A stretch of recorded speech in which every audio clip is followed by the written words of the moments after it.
From Neural Newscast, this is today's daily news. Informative and insightful stories one day at a time. Only on NNC. Welcome to Neural Newscast Deep Dive. I'm Sarah, and with me is Christopher. Today we're exploring some fascinating topics. August 15th, 1947. India steps out from under nearly 200 years of British rule and is born as the Dominion of India. And honestly, you can feel the seismic shift in world history in that single moment. It's staggering. Not just a change in flags, but a complex legal and constitutional transformation, moving from colonial statutes to a domestic framework of governance almost overnight. Right, and the scene on the ground matched that intensity. Massive crowds, pageantry in New Delhi, but also raw, immediate emotion. Jubilation mixed with the gravity of what independence actually meant for millions. There's also the legal engine behind it. The Indian Independence Act of 1947, passed by the British Parliament, created two dominions, India and Pakistan, and set a precise timetable for transfer of powers, which is unusual for decolonization, where timelines can be murky. That timetable compressed so many decisions: borders, administration, transfer of military command, and the human cost showed up quickly in the chaos that followed the partition lines, which nobody could have fully anticipated. Legally, partition presented an avalanche of problems: citizenship, property rights, princely states, accession, and the delicate question of minority protections, all laid on top of a hurried constitutional setup. And yet, out of that rush, you had leaders like Nehru delivering those unforgettable speeches. The tryst with destiny line still gives you chills, signaling both triumph and the enormity of the task ahead. Nehru's rhetoric mattered because it framed the constitutional project as a moral and democratic mission, which helped legitimize the nascent institutions that had to fill the vacuum the British left behind. It's interesting how independence was simultaneously an endpoint and a starting gun. An end to colonial rule, yes, but also the start of building everything from civil services to legal codes and universities that would define a new nation. Exactly. From a legal standpoint, the switch from colonial statutes to domestic law had to be orderly to avoid paralysis. Continuity doctrines were invoked, so existing laws stayed in force until amended, pragmatic, but messy. Messy is right. Refugee flows, communal violence, and administrative breakdowns made the early years feel like triage, and those immediate struggles shaped politics and society for decades. And we shouldn't overlook princely states. Not part of British India directly, they had to choose accession, which created both negotiation room and friction. Legally, integrating over 500 entities into one polity was unprecedented. It's almost cinematic. Diplomats, negotiators, and local actors racing against time and the clock set by the act, while streets filled with people trying to rebuild their lives amid uncertainty. The legal frameworks they adopted, eventual adoption of a republic constitution in 1950, show the intended permanence. Moving from dominion status to a sovereign republic was a deliberate constitutional maturation. And that arc explains why August 15th feels like a hinge moment. A rapid, dramatic break, but also the first step on a long, intentional journey toward a fully independent constitutional identity. We can learn a lot from the legal choices made then. The emphasis on continuity, inclusion, and constitutionalism, even as we recognize the limits and the suffering that accompanied the transition. It's a reminder that independence is never just symbolic. It's a messy, human, legal, and political process that reshapes lives and institutions in ways that echo across generations. And from a legal historical lens, India's 1947 independence remains a case study in how law is deployed to manage monumental political change. Imperfect, urgent, but foundational. Today we celebrate the birthdays of Susan B. Anthony, 1820, Nikola Tesla, 1856, and Aretha Franklin, 1942. Susan B. Anthony certainly stands out, born earliest, a titan of the suffrage movement, whose legal fights still echo in courtrooms and statutes today. Right, and diving into Anthony's life feels like opening a ledger of protest and legal strategy. She wasn't just an orator, she orchestrated networks, petitions, and those famous travel lectures that funded the movement. Exactly. She also understood the law in a way that was tactical, using existing legal frameworks to expose contradictions.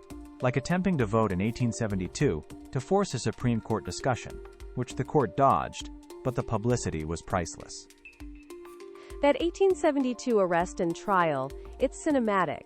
She insisted on speaking in court, refused to pay the fine, and turned the courtroom into a national platform for suffrage. You can hear why journalists at the time kept covering her. From a legal perspective, that trial mattered because it highlighted the limits of the 14th and 15th Amendments when applied to gender, and pushed activists toward a constitutional and legislative strategy rather than relying solely on litigation. I love that point. She pivoted fluidly between courtroom provocations and grassroots organizing, building state-level campaigns while also lobbying Congress. It's a two-front strategy you see in modern movements. And less known. Anthony kept meticulous financial records and correspondence, almost forensic in detail, which later historians and lawyers used to trace the movement's infrastructure and funding, useful for legal historians examining how social movements sustain themselves. I didn't realize how archival her approach was. Those papers essentially created a playbook for future advocacy, right? It's like she left both a tactical manual and a public narrative. Precisely. She combined moral argumentation with procedural savvy, knowing when to push for state amendments, when to pressure Congress, and when to cultivate public sympathy through speeches and petitions. And personally, she had this austere, relentless persona, but also surprising warmth in private letters, mentoring younger activists, offering practical advice on everything from fundraising to speeches. That mentorship translated into institutional durability. Organizations she helped found outlived her, eventually culminating in the 19th Amendment in 1920, and courts continue to interpret gender equality claims in a landscape she helped create. It's striking how her refusal to step away from controversy, refusing to pay fines, confronting politicians, made the movement politically unavoidable. Tactics that force a legal system to respond tend to accelerate change. And legally, her legacy persists.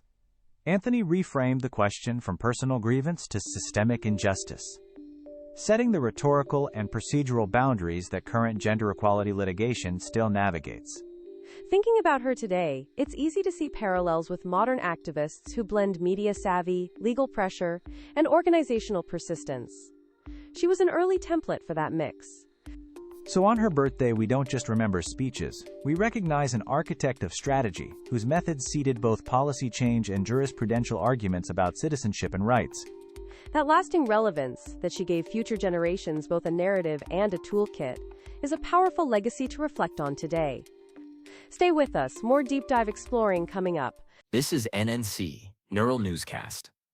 We're here every day with reliable, fast-paced reporting that combines the speed of AI with the judgment of real people. Find our full archive at neuralnewscast.com. And we're back with more from Neural Newscast Deep Dive. Did you know that in 1971, a group of postal workers in the U.S. staged a wildcat strike that effectively shut down mail delivery in New York City for a week? And it was illegal for them to strike under federal law? That always catches people off guard. Postal workers, you'd think, are the backbone of routine, not the source of a citywide stoppage. Legally, the Postal Reorganization Act and federal statutes bar strikes. So this was a straight-up unlawful work stoppage. What made it feel like a news movie was how fast it escalated. One local walked off the job over pay and working conditions, and within days the action spread from Manhattan to boroughs, with neighborhoods suddenly getting no mail and lines at post offices getting longer. Right, and from a legal perspective, the federal government had an arsenal, injunctions, contempt charges, even the potential for criminal penalties, because maintaining mail service is considered a matter of national interest. The law treats it differently from a private sector labor dispute. Yet despite that, management and labor were almost improvising in real time. Supervisors trying to scramble routes, temporary hires, and the union leadership insisting they didn't authorize a strike while also pressuring for talks. It became this chaotic, politically charged story. That tension between official denials and on-the-ground solidarity is classic in public sector labor law. The rank and file act first, and by the time leadership and lawyers catch up, the legal consequences have already begun to crystallize. And the visual was striking. Mailbags piling up, businesses missing checks, people suddenly wondering how dependent their daily lives were on a functioning postal system. Small irritations turned into real economic ripple effects. Economically and legally, it's a cascade. Undelivered payments, delayed government notices, potential disruption of court filings.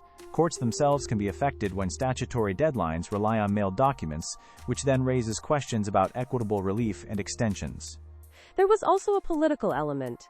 Elected officials weighing in, some sympathetic to workers, grievances, others demanding federal intervention. It turned into a debate about labor rights versus obligation to the public. And that's where the legal framing becomes political theater. Invoking federal authority to enforce service can mobilize critics who argue for better labor conditions, while supporters of strict enforcement emphasize predictability and the rule of law. I love that detail about the creative workarounds. Some communities organized neighborhood drop-offs, people collecting packages from distribution centers, neighbors checking on each other's mail like a small-scale civil defense. It's a reminder that law doesn't operate in a vacuum. When formal systems fail, informal norms and community responses fill gaps, and those responses can influence how quickly authorities move to resolve the dispute. Ultimately, the strike didn't last forever. Federal pressure, negotiations, and injunctions brought most workers back within a week. But the incident pushed forward conversations about postal reform and labor protections. And legally, it reaffirmed precedent. Public sector employees in certain federal roles face severe limits on collective action, and an unlawful strike invites immediate legal remedies. But it also spurred policy discussions that sometimes lead to statutory changes down the line. It's one of those moments where you see routine infrastructure laid bare, and it forces a rethinking of how fragile everyday systems can be when labor tensions flare up. Exactly. A striking example of how legal constraints, human grievances, and logistical realities collide, and how those collisions often precipitate both immediate enforcement and longer-term policy debates. We hope you enjoyed this deep dive. From Sarah and all of us at Neural Newscast, I'm Christopher. Join us next time. That's it for today's episode of Neural Newscast, where AI meets accountability. Catch up on past episodes at neuralnewscast.com. And don't forget to follow or subscribe on your favorite podcast app. Neural Newscast fuses real and AI-generated voices for fast, quality news. AI creates, humans review. We aim for accuracy, but errors can happen. Verify key details. Learn more at newscast.com.